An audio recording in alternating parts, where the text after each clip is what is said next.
This is a Re-Blaction. No other racial group has been a slave on American soil.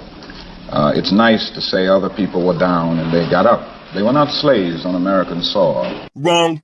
Now let's break bread. First, a little fun fact. Yes, black slaves were the first to be brought to North America, but not in 1619, but in 1526 by the Spanish. And the next slaves to be sent to North America were by the British in 1619, but no, they were not black.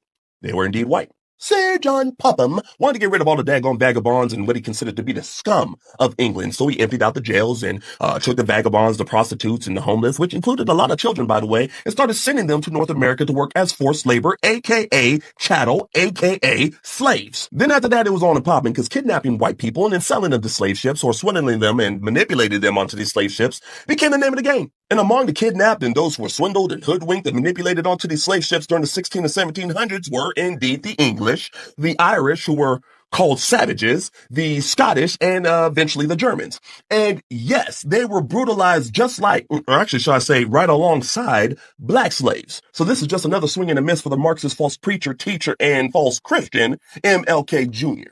Do you think that these people are black or are they white? I want you to look at their photos closely and ask that question.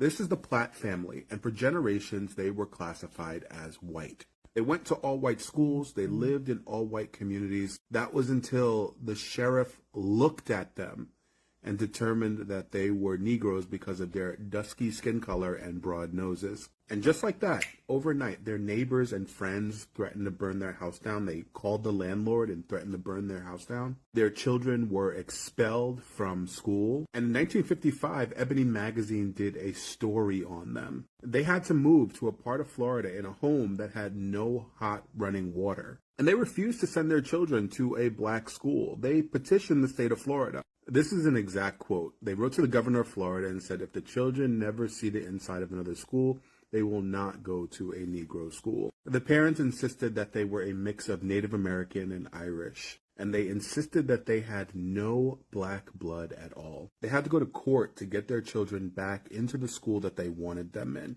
and they had to prove that they were not black. The school board said that they had proof that at one point the family was considered Croatan Indians. Croatan Indians were considered a mixed people, mix of African, Native, and white. Eventually, the courts did rule in their favor and say that the kids could go back to the school that they wanted to and that they were not black, but we all can see it.